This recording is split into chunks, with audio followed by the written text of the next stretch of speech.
Hujan deras mengguyur Jakarta malam itu, tapi air mata Nindi jauh lebih deras. Duduk sendirian di ruang kerja penthouse-nya yang luas, Nindi menatap foto pernikahan yang sudah disobeknya setengah.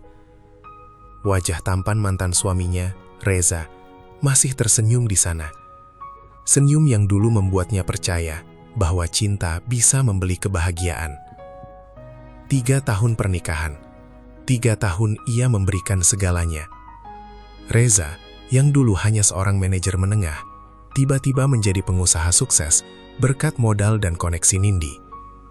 Tapi di balik kesuksesan itu, ia diam-diam meniduri Olive, sahabat Nindi sejak kuliah, orang yang paling ia percaya. Pengkhianatan itu terungkap dengan cara paling menyakitkan. Nindi menemukan mereka berdua di apartemen yang ia belikan untuk Reza sebagai hadiah ulang tahun. "Lo cuma pelengkap hidup gue, Nin," kata Reza saat itu dengan dingin, sambil memeluk Olive yang tak berani menatap mata Nindi. "Lo kaya, tapi lo dingin." Kata-kata itu masih terngiang seperti pisau yang berputar di dada. Nindi tidak menangis di depan mereka. Ia malah memanggil pengacara terbaiknya malam itu juga. Dalam waktu 2 bulan, semua aset yang pernah ia berikan atas nama Reza berhasil ia tarik kembali.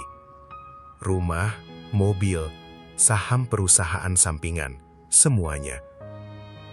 Reza dan Olive kini hidup dalam kesulitan, tapi itu tak cukup menghapus rasa sakit Nindi. Kini, di usia 34 tahun, Nindi adalah janda kaya raya, CEO perusahaan kosmetik ternama. Di luar, ia tersenyum manis, dermawan, dan tegar. Di dalam, ia kosong. "Gue butuh udara baru," gumamnya suatu pagi. Ia memutuskan berlibur sendirian ke puncak. Tidak ada sopir, tidak ada asisten. Hanya dirinya dan mobil SUV mewahnya. Ia ingin menenangkan pikiran di antara kabut dan kebun teh yang hijau. Mungkin di sana, ia bisa bernapas tanpa beban. Perjalanan awal berjalan lancar. Nindi menyetel musik lembut.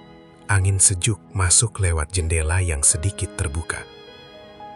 Tapi semakin tinggi ia mendaki, semakin berkabut jalanan. Tanjakan semakin curam, tikungan semakin tajam. Nindi menggenggam setir lebih erat. Tiba-tiba, brak! Ban belakang kiri meledak dengan suara keras. Mobil oleng hebat ke kiri. Nindi menjerut. Ia berusaha mengendalikan setir dengan sekuat tenaga. Kakinya menginjak rem perlahan agar tidak mengunci. Ban yang sobek parah menyeret aspal basah, menghasilkan bunyi mengerikan. Asap mulai mengepul dari belakang. Mobil hampir kehilangan kendali, tergelincir mendekati jurang yang hanya beberapa meter di sebelah kanan. Jantung Nindi berdegup kencang, tangannya gemetar. "Tuhan, tolong!" bisiknya putus asa. Air mata mulai mengaburkan pandangannya. Ia sudah membayangkan tubuhnya hancur di dasar lembah, sendirian, seperti hidupnya selama ini. Di pinggir jalan tak jauh dari sana, Dirman sedang duduk di depan gubuk kecingnya sambil memperbaiki ban motor pelanggan. Tubuhnya tegap, kulitnya sawo matang. Rambutnya agak acak-acakan karena angin gunung. Wajahnya tampan secara alami, rahang tegas, mata sipit teduh, dan senyum yang jarang ia tunjukkan karena lelah bekerja. Tiba-tiba ia mendengar suara ban meledak dan rem yang menjerit. Dirman langsung berdiri. Tanpa pikir panjang, ia berlari menyusuri tanjakan sambil membawa kunci roda dan senter. Ia melihat SUV mewah itu hampir miring. Dengan cepat dan terlatih, Dirman mendekat, melambai-lambaikan tangan. "Neng, rem perlahan!" Nindi, dalam kepanikan, mendengar suara itu. Ia menuruti petunjuk. Perlahan mobil berhenti di pinggir jalan yang kagak lebar. Nindi menangis terseduh. Tubuhnya gemetar hebat. Dirman mengetuk kaca mobil dengan lembut tapi tegas. Nindi membukanya dengan tangan gemetar. Mereka berdua sama-sama terpana. Dirman melihat perempuan cantik dengan mata sembab, rambut terurai, dan wajah pucat yang tetap memancarkan keanggunan luar biasa. Nindi melihat pria tampan dengan keringat menetes di pelipis. Napasnya sedikit tersengal karena berlari, dan tatapan mata yang penuh kepedulian tulus. Sesuatu yang sudah lama tak ia lihat. "Sudah baik?" tanya Dirman khawatir. Suaranya rendah dan tengang. Nindi hanya mengangguk pelan, lalu menggeleng. Ban belakangnya. Saya takut." Dirman langsung memeriksa. Ban itu sobek parah, hampir terlepas dari velg. Bagasi belakang panas dan mengeluarkan asap tipis. "Ini bahaya kalau diteruskan. Sudah hampir gelap." Nindi mengangguk lemah. Ia keluar dari mobil dengan kaki yang masih gemetar. Dirman bekerja cepat, mengganti ban sementara dengan ban cadangan yang ia bawa dari gubuknya. Tangan kasarnya yang penuh minyak kontras sekali dengan tangan halus Nindi yang sesekali membantu memegang senter. Setelah hampir 1 jam, Dirman berdiri. Sementara sudah aman, tapi sebaiknya tidak melanjutkan perjalanan malam ini. Bengkel terdekat sudah tutup. "Kalau Mbak tidak keberatan, di gubuk saya ada tempat menginap." Nindi ragu sejenak, tapi melihat mata Dirman yang jujur dan langit yang semakin gelap, ia mengangguk. "Dirman," jawab pria itu sambil tersenyum kecil. Mereka berjalan kaki menuju gubuk kecil yang terletak di pinggir kebun teh. Saat pintu terbuka, seorang ibu paruhbaya menyambut dengan hangat. Ibu Dirman langsung sibuk menyiapkan teh hangat dan makanan sederhana. Rumah itu kecil, hanya 2 kamar, dapur kayu, dan ruang tamu yang bersih meski sederhana. Foto almarhum ayah Dirman tergantung di dinding. Nindi duduk di kursi altan, memandang sekeliling. Tawa kecil ibu dan Dirman saat bercanda soal masakan yang gosong terdengar begitu hangat. Keharmonisan itu menusuk hatinya dalam-dalam. Di rumah mewahnya, tak pernah ada tawa seperti ini. Air mata Nindi jatuh lagi tanpa suara. Ia cepat-cepat menyeka. Dirman yang melihat itu hanya diam, tapi tatapannya lembut. Pagi di gunung datang dengan kabut tipis yang menyelimuti pepohonan. Nindi terbangun di kamar kecil yang disiapkan ibu Dirman. Bau kopi dan gorengan tempe mengguar dari dapur. Untuk sesaat, ia lupa di mana ia berada. Ia keluar kamar dengan rambut sedikit acak-acakan. Dirman sudah duduk di meja makan kecil, memakai kaos lusuh tapi bersih. "Pagi Mbak Nindi," tanyanya lembut. Nindi mengangguk malu. Nyenyak sekali. Ibu Dirman menyajikan sarapan sederhana. Nasi goreng, telur, dan teh panas dari daun kebun sendiri. Mereka makan sambil mengobrol ringan. Nindi jarang sekali merasakan kehangatan seperti ini. Di rumahnya, sarapan selalu sendirian atau dengan meeting pagi via video call. Setelah sarapan, Dirman memeriksa mobil Nindi. "Ban cadangannya masih kurang bagus untuk jalan jauh, Mbak. Bengkel baru buka sore. Kalau tidak keberatan, saya ajak jalan ke kebun teh milik almarhum Bapak." Nindi ragu sebentar, tapi ada sesuatu dalam dirinya yang mendorongnya untuk mengiyakan. "Boleh?" Mereka berdua berjalan menyusuri jalur setapak yang berkelok di antara hamparan teh hijau. Kabut pagi masih menempel di daun-daun, embun membasahi sepatu mereka.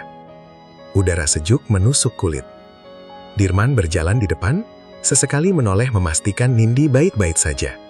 Sesekali ia memegang lengan Nindi saat melewati tanjakan licin. Akhirnya mereka sampai di sebuah gardu kecil di tengah kebun. Di bawah pohon rindang tua, mereka duduk berdampingan. Hamparan teh membentang luas di depan mata, seperti permadani hijau yang hidup. Dirman tersenyum. "Ini warisan Bapak. Dulu beliau bilang, teh itu seperti hidup." Suasana hening sejenak. Angin meniup pelan. Nindi merasa dadanya sesak. Dirman menoleh, matanya penuh perhatian. "Silahkan, Mbak." Nindi mulai bercerita. Suaranya pelan di awal, lalu semakin pecah. Ia menceritakan Reza, pria yang dulu ia cintai sepenuh jiwa. Bagaimana ia mendukung karir Reza, memberikan modal, bahkan membelikan apartemen. Lalu pengkhianatan itu, pertemuan dengan Olive di apartemen tersebut. Kata-kata Reza yang menyakitkan. Air mata Nindi jatuh deras. Ia menutup wajah dengan kedua tangan. Bahu ia berguncang. Dirman diam mendengarkan. Tak ada kata-kata murahan seperti, "Sudahlah, atau banyak cowok lain. Ia hanya duduk lebih dekat, lalu dengan ragu-ragu menyentuh punggung Nindi pelan. "Sakit ya, Mbak?" katanya pelan. "Saya ngerti." Nindi mengangkat wajahnya yang basah. Dirman tersenyum getir.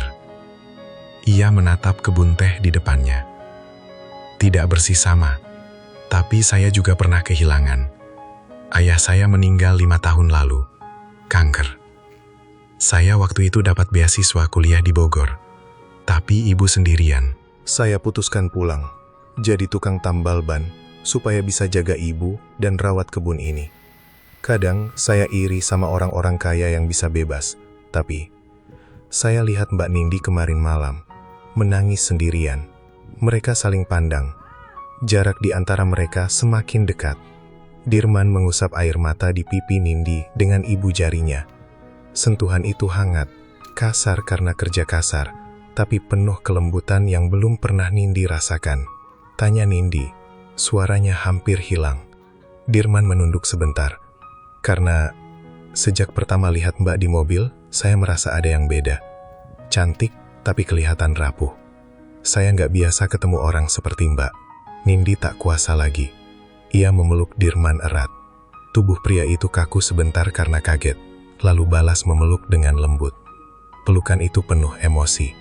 Nindi menangis di dada Dirman, menghirup aroma sabun batangan dan keringat ringan yang jantan. Dirman mengelus punggungnya pelan, seolah ingin mengatakan bahwa ia aman di sini. Waktu seolah berhenti. Hanya ada suara angin dan isak tangis yang perlahan reda. Setelah pelukan itu terlepas, Nindi menatap mata Dirman dalam-dalam. Aku suka sama kamu, Dirman." "Ini gila, aku tahu. Kita baru ketemu, dunia kita berbeda." Dirman terdiam. Wajah tampannya menunjukkan pertarungan batin. Ia menggenggam tangan Nindi. "Saya juga merasakan hal yang sama. Tapi Mbak Nindi, saya cuma tukang tambal ban. Rumah saya kecil, masa depan saya biasa-biasa saja. Mbak CEO, kaya raya. Saya takut nanti Mbak nyesel." Nindi menggeleng tegas. Air matanya masih mengalir, tapi kali ini ada senyum kecil. "Aku sudah terluka oleh orang yang sama denganku, Dirman. Kali ini, aku mau coba yang berbeda." Mereka berpelukan lagi, lebih lama, lebih erat. Di kebun teh yang sepi, dua hati yang berbeda dunia mulai terjalin. Masih ada ketakutan, masih ada keraguan. Matahari mulai condong ke barat saat mereka berjalan pulang.